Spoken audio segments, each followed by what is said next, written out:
everyone, welcome to Brains Uncorked in July 2025. We have three wonderful scholars, speakers who will give us short talks on their areas of expertise. So let's give them a round of applause. Next up is The Painter's Fire, Artists in the American Revolution by Dr. Zara Anishanslin. Dr. Anishanslin is Associate Professor of History and Art History at the University of Delaware. I think I'm going to start by asking how many people saw the recent South Park episode with Donald Trump's head on an unfortunate body and bedding down Satan and all the other things. Yes. Well, my book, even though it's about the Revolutionary era in America, actually relates directly to that because it talks about the political power that art has and the way that artists, because they're quirky, bizarre, creative, and to use, at the risk of sounding too serious historical term, wackadoodle, they are people who can really challenge authority and challenge political power in satirical and fabulous ways. And in fact, that is what my book traces, is a group of artists who I think are not unlike the creators of South Park. They are thumbing their noses at power. They're doing so from the heart of enemy territory because they're based in London during all or part of the American Revolution. And they really, I think, exemplify how artists are this creative force to be reckoned with and are necessary to political movements, especially those that are challenging political tyranny then and now. But what I'd like to finish with is the concept that Patience Wright and her daughters, I should say, and her sons-in-law, one of whom is rumored to be the illegitimate son of George III, are working for the Patriot cause in the heart of enemy territory in London. But because they are Americans out of their depth, because she is a woman, they've been written out of our history. And what I'd like to suggest is that she, as well as the two painters I opened my talk with, men of African descent, enslaved and free, thinking about the risk to their reputations and even lives that they went through to further the cause, reminds us, as we approach the 250th of America's birthday, that we should really revisit who we think American patriots and the founders were, what they looked like, where they operated, and with what weapons. And I think doing so might help us to re-examine how our nation has been a diverse experiment from the start and reshape our notion of patriotism then and now. So thank you, and I'm excited to hear from the other people tonight. Next, we'll hear from Dr. Ulia Gosart, Children Draw War, Not Flowers. Dr. Gosart teaches at San Jose State University's School of Information.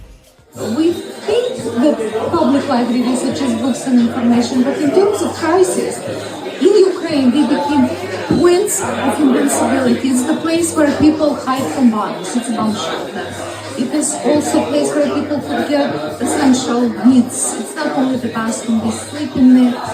Sometimes there is humanitarian aid, food distribution, medicinal help. And right now, libraries more and more are working with the psychologists and with the therapists to just provide emotional therapies, not only for the kids, but for internally displaced, and also people who have lost their loved ones. So art therapy became one of the big kind of tools for librarians to help people cope with what is happening. And kids is one of the primary kind of recipients of that. And we've done two contests. And by we, I mean my colleagues at San Jose State University and colleagues in Ukraine. We took a whole public libraries, 40 libraries in the region, village libraries. And they opened their doors to the displaced families, and the families would come, have a cup of tea. And as librarians and archivists, and as an archivist in my part-time librarian, I was very interested if you look at these brochures, just kind of like you will be able to me, these were interesting as these are crimes against civilians. And back 20 years ago, when they had the Darfur trials, from the Darfur war, they used kids drawing from the camps as war evidence. So I was very interested in collecting and documenting war crimes, and this is how these images, we donated scanners so the librarians could create a digital exhibit. But as the war progressed, and more of these context took part in across Ukraine libraries. Art therapy became something that people want to talk about. They are more interested in the power of art to help people cope with the war, not only for the kids but also for the adults. So one question that I had: how could art help kids? Why is it helpful? What is art therapy about? And what I'm learning as I talk to my colleagues, as I talk to art therapists, is that through art, people actually relive their traumatic experiences, not necessarily without visiting an event, but visiting what they felt during an event. And when they do this revisiting in a safe place, and by the safe place it's a library environments, it's the teacher, the parents, people are able to actually take agencies over those emotional states.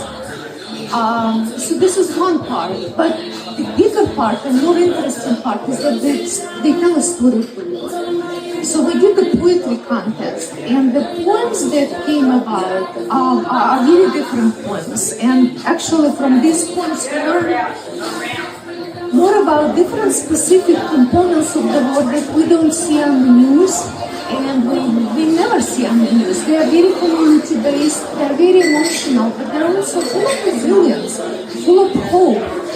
Not a lot of anger, but more a lot of pain, a lot of curiosity, but a lot of resilience, and a lot of kind of forward-looking thoughts and ideas, which surprises me because my adult colleagues are not feeling this way. So this is another thing, and the final thing about this is that we created these years. We hope to have a book of this published so people learn about the war from the witness perspective. Next, we'll find out why Frankenstein still matters with David Sandner. Dr. Sandner is a professor of English at California State University, Fullerton, and teaches Romanticism, creative writing, and popular literature. And I have some firsts for you for Frankenstein, so things that it did first, which is part of why it's still with us.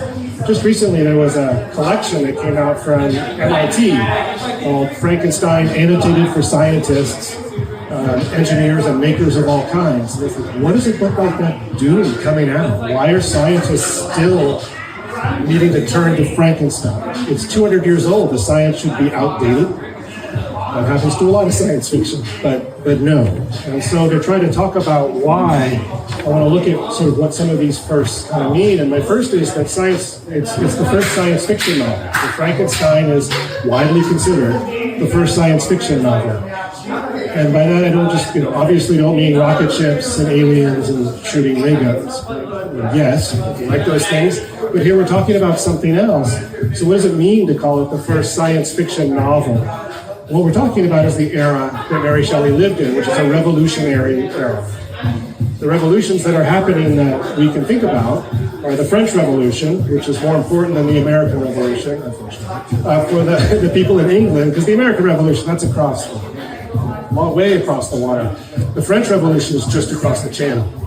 This one could jump and could happen right there in England. And so it's on Mary Shelley's mind. Her parents are both deeply involved in the French Revolution. William Godwin, the most important political thinkers, that's her father, about the French Revolution. And Mary Wollstonecraft went and saw it herself, and is of course a famous feminist. And one of the things we can think about with Frankenstein is it's a book all about men, written by a woman who knew that's what she was doing.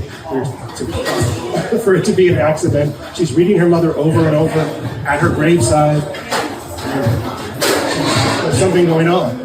So the revolutions, these political revolutions, which bring in democracy, the other is the Industrial Revolution, which really takes hold in that early 19th century period when Frankenstein is written. The very first factories appear. Technology seems to be moving so fast that it's taking over everybody's lives. It's taking their jobs. The Luddites appear who try to fight back. And I've been thinking a lot about them because the more you study them, the more you see they're not about hating technology. They're hating technology taking their jobs, which might sound incredibly familiar at this time. So something's been going on for 200 years and we're still inside of it. The Industrial Revolution brings us into capitalism. The French Revolution, once that king has his head cut off and the head hits the basket and God does not send down a lightning bolt, all this stuff about divine rule is not true. Democracy comes in. And democracy and capitalism are uneasy in fitting together, as you can see in America today. But what they both have in common is they're about the individual. They put a sudden, new kind of pressure on individuals who have to vote and who have to buy. There's the entrepreneur individual, but I'm going to look at the person who buys, because I think that's almost more interesting and more ubiquitous. And really, how do we make those choices? And what the Romantics know is that we don't make them rationally. So how is this going to work? Who are we and how do we be human beings? So, John Locke, 100 years before the Romantics, had given us really quickly the tabula rasa, the clean slate. If we could just train people correctly from birth, they're rational beings, we would be rational. 100 years later with the Romantics, it's obviously not true. We're mad. We'll have what will eventually become the unconscious. Freud will give us names for it, but they're talking about it in the Romantic period. They already knew. They're interested in madness. They talk about an unconscious, and they're trying to figure this out. What does it mean to be a human being? And that's where Frankenstein comes in. Thank you so much. I'd like to definitely express my appreciation for all three of you, not just for giving us a wonderful, very, very short but very meaty talk, but also for shedding light on our collective humanity.